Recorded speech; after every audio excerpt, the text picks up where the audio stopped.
you have those details as well? Because she's been speaking tough, amongst many other things, on quite a number of issues having to do with MMDCs and the way they act. Yes, like you said, she has cautioned the MMDCEs in the region against assigning official responsibilities to their personal assistants. Speaking at a press conference and meeting with the MMDCEs today, she described as worrying the growing trend of PAs attending official functions and, in some cases, even signing documents on behalf of their bosses, stressing that such practices undermine accountability and compromise the confidentiality required in the operations of the Regional Coordinating Council. She warned that PAs have no place in the Regional Coordinating Council meetings, insisting that sensitive matters should remain strictly between appointed officials. Let me address a disturbing trend that has reached my attention. Some of you have surrounded yourselves with personal assistants who have virtually taken over your official responsibilities. If you have decided to bring PAs, let them be clear. Their roles is strictly to help you organize your schedules, manage your time, and provide administrative support. Your PAs are not to approve documents on giveaways and not to represent you at official meetings. This must stop immediately. Assemblies cannot run by unelected, unappointed individuals hiding behind your authority. Furthermore, I have reports that many of you have also turned your official offices into party meeting grounds, filling them with unauthorized officials and visitors, while your staff, the very people who are supposed to lead, are denied access to discuss official matters. This is abuse of office and is unacceptable. Let me sound this caution.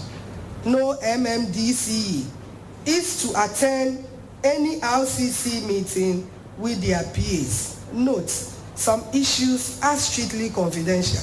You might not know your PA.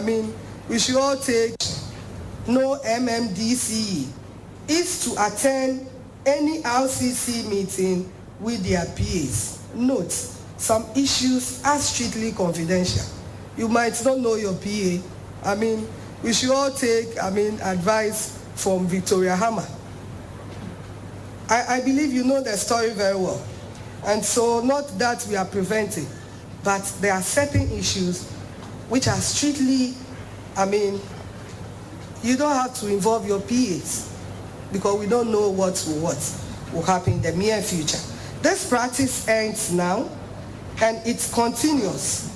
If it continues, the individuals involved will face serious consequences. That's the Great Accra Regional Minister. Let's quickly pick the thoughts of Professor Enoch Kentry. He's a governance expert. He's joining us over the phone. Quite serious issues, Prof, the Regional Minister raises, but how have we got here that MMDAs are resorting to allowing their PAs attend meetings on their behalf and turning these crucial offices, which is supposed to bring governance to the doorstep of all localities, into party grounds?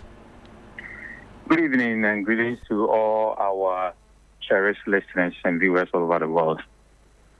I think that the regional minister have a point. And how did we get here? Because it seems that the administrative duties, government responsibilities, policy decisions, budgets, quality standards, and the expectations of the people have made these MMDEs very, very busy. And that is why they have resorted into using their PAs into doing things for them. But if you listen to the minister very well, she has a good point. When we talk about regional coordinating council meetings, there's a lot that is supposed to be discussed there. And these guys who have not been on the government list as appointed by the government and responsible to the government representing them who pose some dangers if they are looking for quality decision makings and then submissions from these PAs. But can you fault them? Because if you look at the responsibilities of the PAs, the personal assistants of these MMDCEs, We have about 10 of them. They are first supposed to provide strategic support in decision strategies for the MMDCEs. So they are not just there as individuals. In fact, even if you go to their offices and you can't see them or you want something from them, they will tell you to see their PAs. And the PAs are supposed to work on job placement for them, work on meetings and events for them. So the PAs have become an integral part of them. And that is why if they cannot get the chance to go to regional coordinating council meetings, the first person that comes to their mind is their personal assistant. So they are also supposed to manage their communications, serve as liaison between themselves and all the stakeholders. And there are a lot of plethora of work that they are supposed to do. So we have to look at how they can delegate, what they can delegate them to do, and what they cannot delegate them to do.